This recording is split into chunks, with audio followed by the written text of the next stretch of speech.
Everybody to Ed Kennedy. Ed's one of our tutors at the Wolfson campus, and he is going to be presenting student success skills. We're going to talk about a variety of topics on how you can be a successful student at MDC and at really any university, and that hopefully translates into your professional career. So let Ed take it away. Good morning, everybody, and thank you for being here this morning. Student success skills is a pretty broad topic, and we could spend a day talking about student success skills. So today is going to be a brief survey or overview of what we think you need to do to succeed academically. And again, it's a very broad topic, and we're going to do a cursory overview, but you can always email us or schedule an appointment with us at the Learning Center to talk about this some more, either online or beginning July the 6th in person at the Wolfson campus. A little bit about me. I've been a tutor at MDC since 2019. I'm also a tutor at FIU. I have an MBA from FIU and a master's in Latin American and Caribbean Studies from FIU. I retired from my career in business insurance in July. Next month, it'll be 3 years. I can't believe it. We have four main sections in the presentation today. The first one is how to and not to write an email to a professor. If you disagree with a grade that you got from a professor, there's a way to communicate that to the professor and a way not to do it. Then personal wellness, which can contribute to or interfere with your academic. Campus student activities and organizations, and then at the end, just wrap up questions, comments. Here's a good example of how to write an email to your professor. Give them a subject line, my grade in, and the name of the class. Dear Professor, John, first and last name, John Doe. Opening statement, tell the professor who you are, your first name and your last name, and tell them what class you're talking about. I have a question about the F I received on the recent exam. I have a legitimate excuse. I was doing experiments on the side or whatever. I would like to find a solution to this. May I please come to talk with you in person before class and give the professor a choice of different days of the week, or even different, I don't show this, but you could also propose different times of the day so the professor has something to choose from. And a formal closing. Your name. Sincerely, Bill Nye, the Science Guy. Some of this is going to be common sense, but some of it maybe not. Maybe you're not aware of some things to do and not do. Here's a bad example. This is pretty obvious. The subject line, my grade. Okay, who are you? What grade? What class? What are you talking about? You misspelled the professor's name twice. Why did the opening statement is grammatically incorrect, and you're telling the professor that they're wrong before you even explain what you're talking about. Don't use email for an issue that can wait and be addressed in person. Be formal, no slang. I remember a long time ago, I worked at a bank, and this didn't have anything to do with email. There was no such thing as email back then. But somebody told me, I asked somebody, I was a trainee, and I asked somebody what I should do with this document that I was processing. And he said, well, take a picture of it and do this and do that. And I walked away and I thought, take a picture of it? What's he talking about? Take a picture of it. I was about to pick up the phone, dial the bank operator, and ask the operator to connect me to the bank's photography department to have a picture taken of this document. And then it hit me. He meant make a photocopy. And I'm glad I realized what he was saying before I did anything to make myself look stupid. Use spell check. Many people don't use spell check. I see misspellings. All you have to do is run the spell check and you avoid that. Write in complete sentences. Do not use text shortcuts or abbreviations in an email to your professor. With your buddies on texting on your phone, yeah, that's okay. But not with your professor who gave you an F that you have an issue with. You want to have a conversation with the professor. Say please and thank you. Use an email account with a formal name, such as MDC Student Email. Include an informative subject line, the name of the class, MUT 1111, Music Theory 1.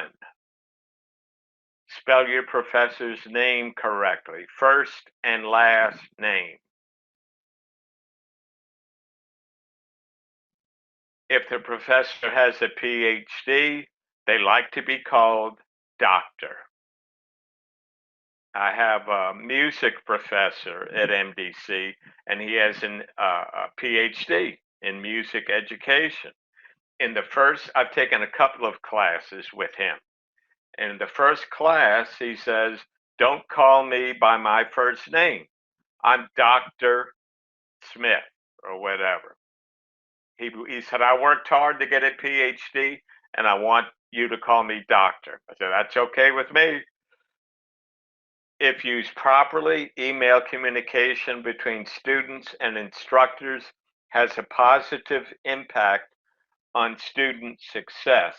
The key words in this quote is if used properly. Conversely, if used improperly, you can have a very negative impact on your professor and your student success.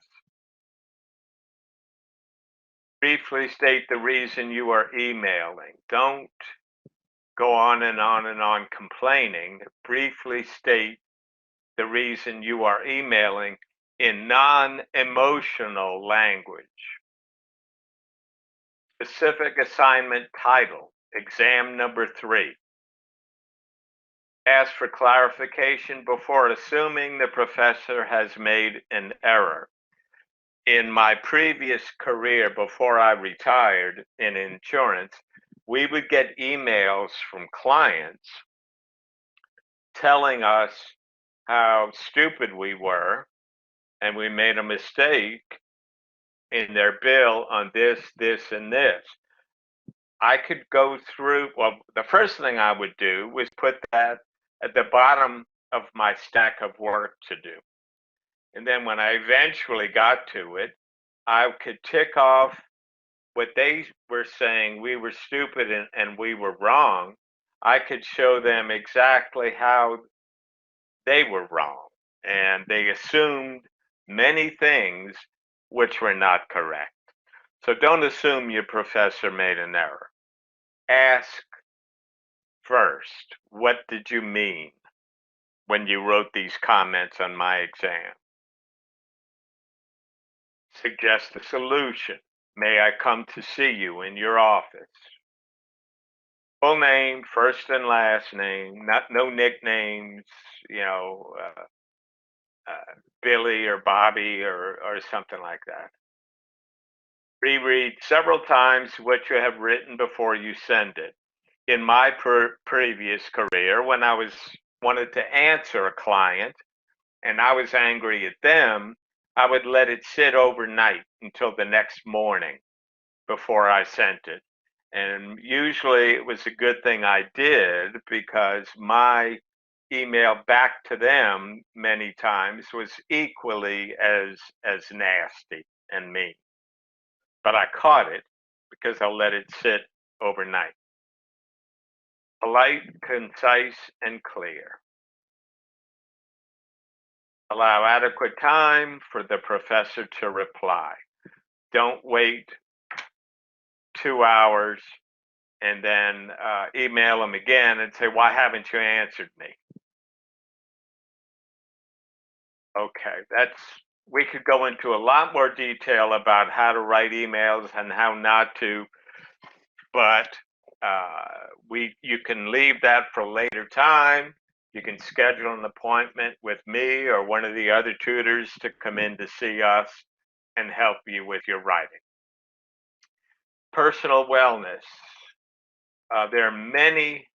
When I say personal wellness, I mean physical health, mental health. There are resources for you to get exercise, and for your physical well-being and your mental and emotional well-being.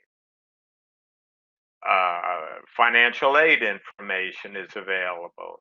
Food pantry, if if you have a not very good financial situation and you can't afford lunch, there are resources on campus to help you have lunch.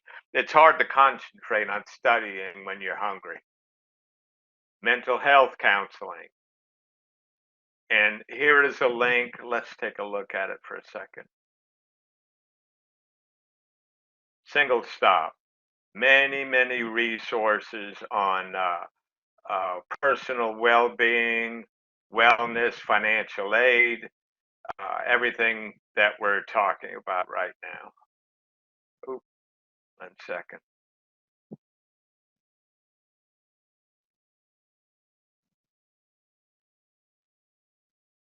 Substance abuse issues.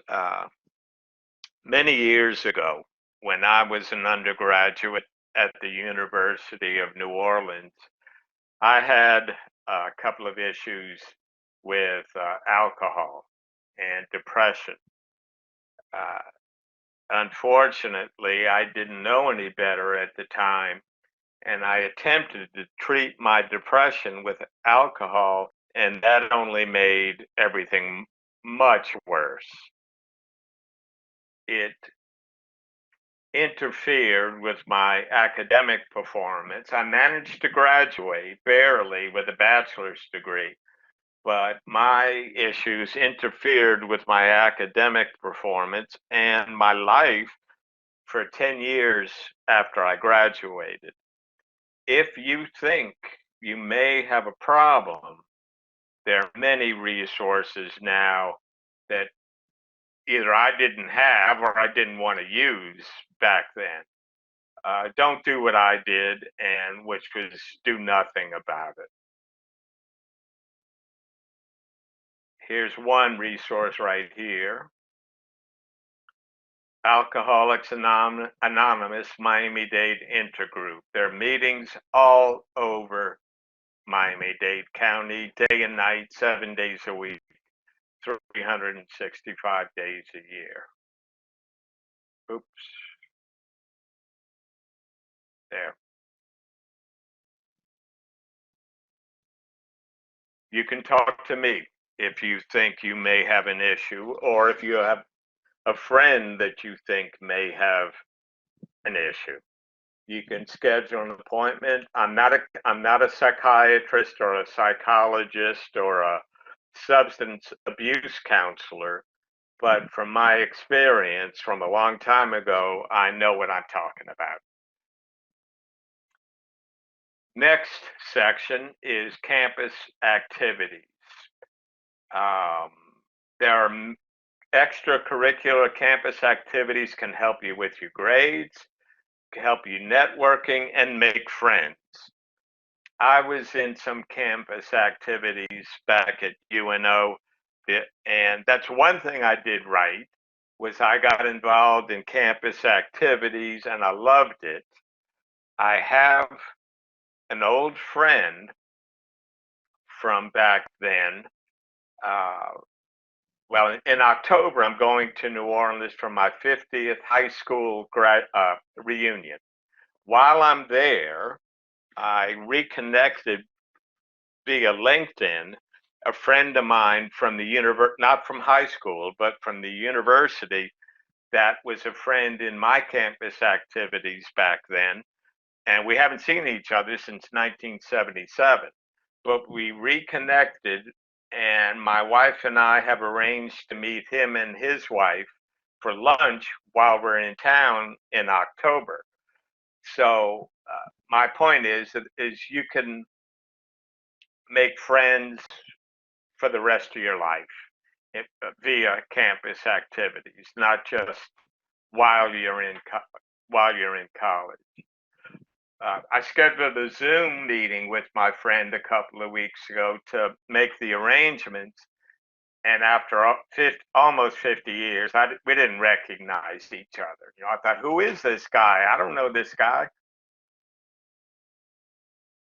Okay, for some reason that's not opening, but if you make a note of this link, there are many, many campus activities that you can become involved with. The development of an individual is the principal goal of extracurricular activities on faculties and in university campuses.